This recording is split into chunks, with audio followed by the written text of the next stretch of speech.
Nowadays, we see so much conflict, so much war even in this world. And then there is always so much anger, so much hate around us. And we might ask, with all of this going on, how can we actually have a better place in this world? And my teacher, Satya, she talked about how the outer world actually reflects our inner world. And it's not only about as individuals, but as a collective. So this was actually very interesting that she pointed out, and it really got me thinking. Because when I started to look inside within me, I realized that we have different parts of ourselves. I don't know if you are familiar with parts work, but it is a very interesting modality in therapies. And we all have different parts of ourselves. For example, parts of us that might have certain needs and desires, and then parts of ourselves that censors it, and then parts of ourselves that might even have conflicting desires, like, oh, I want connection and all, but I am so afraid of being in a relationship, and etc. So what happens is that within us we have different parts of ourselves, but they might be in conflict at times. And we actually don't really know how to solve it. And what's even deeper is that we don't even know how to sit with just one part, let alone harmonizing different parts of ourselves. And what I notice is that, for example, many of us, we grew up in this childhood or environment, school, etc., where no one really taught us how to navigate through our emotions, how to be more in tune with ourselves. And actually, we learned the opposite, which is to censor parts of ourselves, to sacrifice our authenticity and connectedness, so to favor the attachment with other people. So we are often told that, oh, we need to be the good boy, be the good girl, and we have to behave like this. We cannot be like that. So to secure our attachment with other people, with our parents, families, communities, friends, then we learn to detach, for example, from certain needs or emotions, to so that we can be part of the community, the family. But then what happens is that no one actually learns how to understand and be and process our own emotions, and even how to harmonize different parts of ourselves. And what we see is that we grow up, we don't have healthy models when it comes to relationships. So we are often not sure how to handle conflicts from the outside world. And then we also don't know how to handle conflicts from within. So I looked inside of me and I realized that I didn't really know how to understand and be with certain parts of myself, because these parts might be too much. So that's why I put them aside, repress them, don't express them, and disconnected from them. Like, for example, my anger, for a long time, I actually disconnected from it. And when I reconnected to it, I became more alive because a part of me came alive again. And when we don't know how to be with our own emotions because it's too uncomfortable, because it's risky, because, oh, what if I tap into my anger? What if I reconnected to it? And if I express it in the wrong way, I might get hurt or hurt other people. And then I might get more conflicts, and conflict scares me because for me growing up, conflicts has always meant the distance and being abandoned, right? So then, when I don't know how to sit with my own emotions, and for example, for men, there is this, oh, I have to be strong, boys don't cry. When a person is like this, they won't be able to sit with other people's emotions because they are uncomfortable with their own emotions. So if they never learn to be with their own emotions, how can they be with the other person's emotions?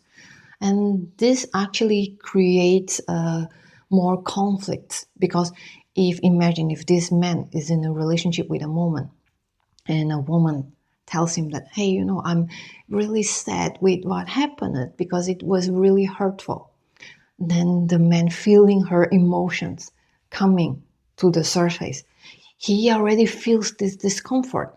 And then he will try to do what he does to himself. Like when he feels emotion, he dismisses his own emotions. So when the other person feels emotions, he will dismiss the other person's emotions, like, oh, maybe you shouldn't feel this way, why aren't you calmer, this is not a big deal, let's get over it.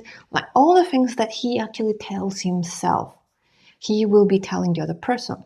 So this is the first part, that we often don't know how to be with parts of ourselves. So then we are really not good at being with other people, understanding their emotions, be a good listener.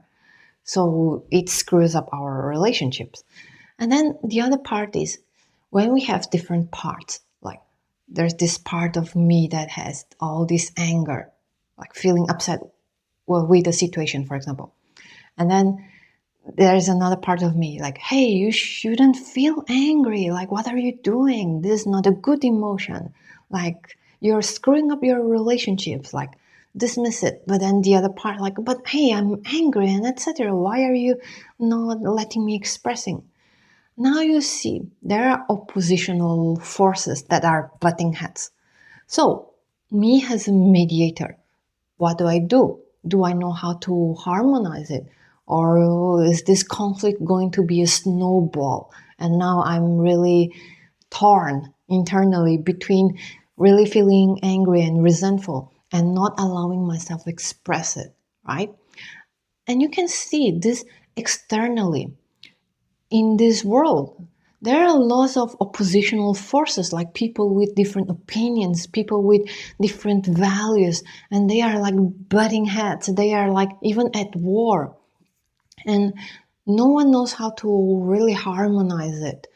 And it's the same, like collectively, we have different parts within us, but we are so bad at knowing how to harmonize the different parts of the conflict that when we see it in the external world, we really don't know how to harmonize it. So, what happens? We see, oh, for example, there is this controversial topics that people bring, and then there are people who disagree with it with a certain passion as well. And then they are like butting heads. And then some people would agree with this, some people agree with this, some people are in the middle. But then many people, they simply are avoiding also, like, oh, I don't want nothing with it because just reading these opinions comment, just watching this content is already very stressful. So people, when they have disagreements, they also don't know how to disagree in a way that brings in more harmony and connection, because within them their internal parts are already butting heads, but they don't know how to mediate it. They don't know how to speak with each part with more kindness and understanding, and of course also with the proper boundaries. And I'll give you an example, is that, for example, with my anger, I can always speak in a compassionate way, like, okay, tell me more. Why is the anger here? Let's have a chat and let's understanding it better. And then deep down, I would understand that behind the anger, there is the loss of safety because someone crossed a boundary, or I felt that someone didn't care for me and they were mean, or like they did something that was not okay with me. And deep down, I just wanted connection. But of course, it is also not all right for me to just go there and freely express my anger by slapping the other person, right? So the proper boundaries would be like, tell me more, and at the same time, let's figure out how to express it in a better way. But I don't need to be harsh to myself to repress it. or else, like if I am harsh to myself, then my anger would just feel even worse. And that's what happens in real life. Like when someone is angry, for example, and they talk about a certain injustice, and they might not know how to express in a way that really brings in more connection, but then they express, let's say, in a certain way that it's more controversial, right?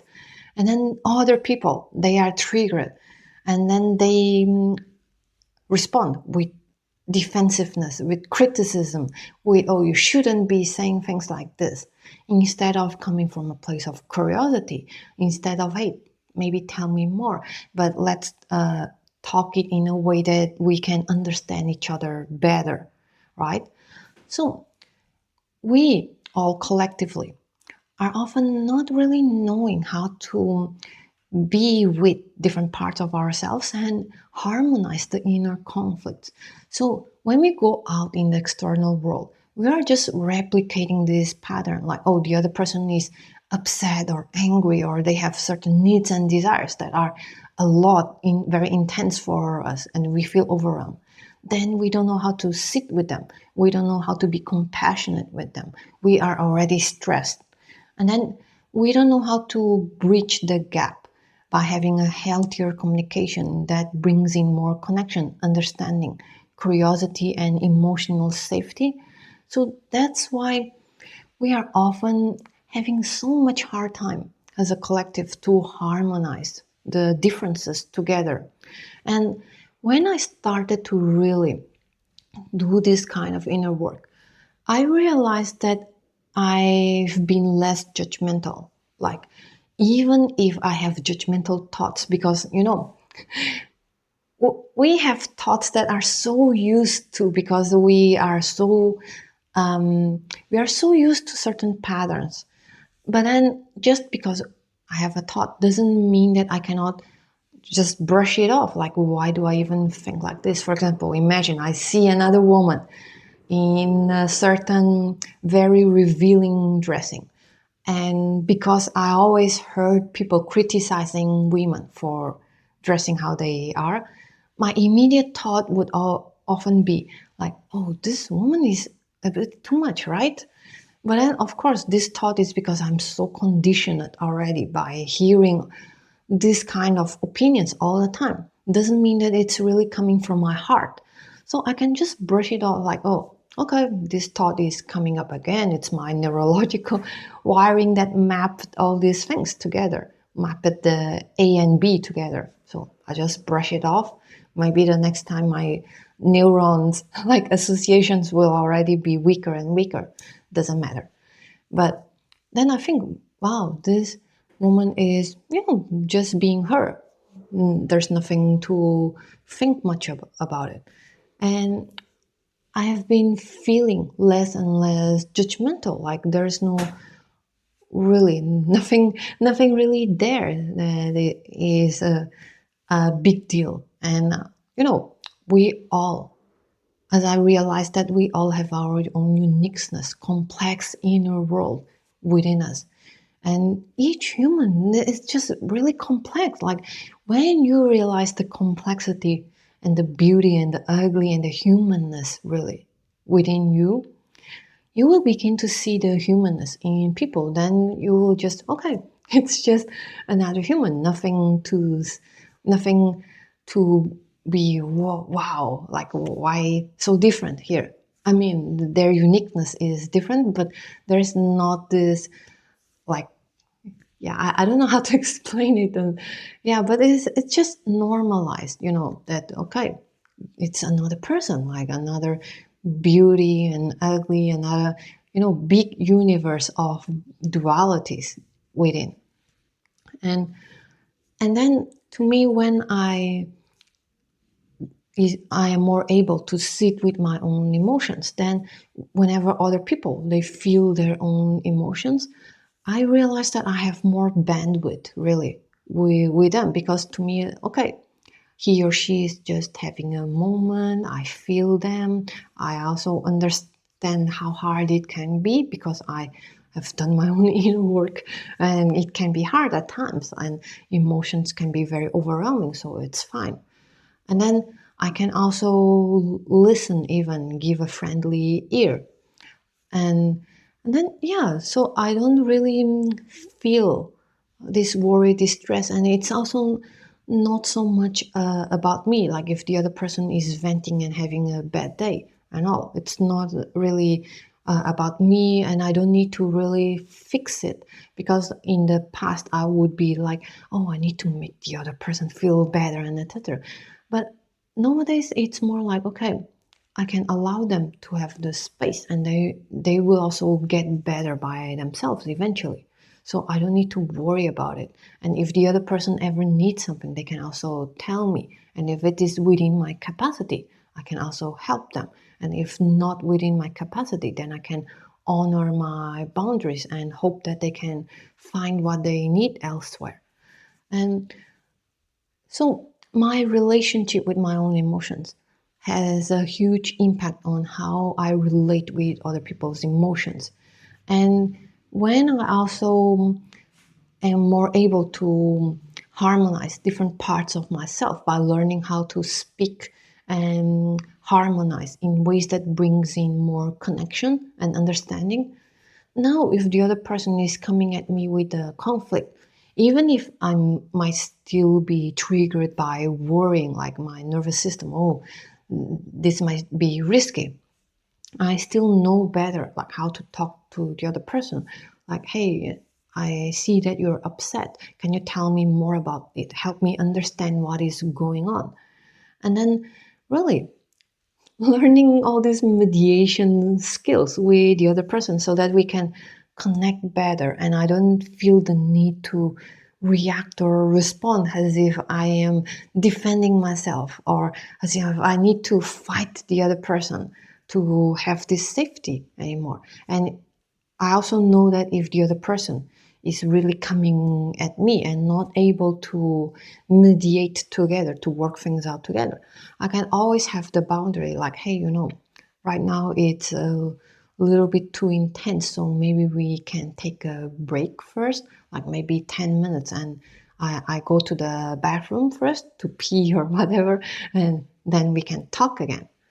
And of course, this is still an ongoing process, right? Because just because I learned how I can work things out in my relationships doesn't mean that it's easy, because my nervous system is so used to conflicts equals danger of abandonment, danger of rejection, danger that the relationship might be negatively impacted. So it's an ongoing process. However, the moment that I am beginning to do this inner work and to master things a little bit better, I noticed how my outer world changed. So people, they usually tell me that, oh, you have a calm energy and that you are a really good listener. Like I feel that I can share a lot with you. And people feel safe because I don't really feel judgmental towards them, because I understand that it's their humanness as well. And I honor and appreciate their humanness. And then when it comes to relationships, even if there has been fights, still they are like really getting better and better, and now I am more and more able to have more harmony without sacrificing authenticity. So it's a long process really for us to learn how to be humans and how to be humans together. But really, if each of us want to contribute to a better world, to more peace in the world, even if we are not out there, fighting for a cause, volunteering, or, healing people and doing all these amazing things, just by us doing this inner work, and then changing, like, uh, spreading this change to other people by how we are interacting with other people, by bringing in the healthier dynamics, then we are already contributing to the betterment of this world. We are contributing to a higher frequency, to healthier patterns, really. So, my name is Monica, and if you enjoy this kind of content, and if this is really helpful. Oh, and if you have any opinion, you can also leave it in the comments to share, like how is it going for your side. Are you familiar with parts works, and how has the relationships been working for you? What have been your challenges? Then feel free to share in the comments section. And if you really enjoy this content and you can also help my channel grow, feel free to like, share, and subscribe.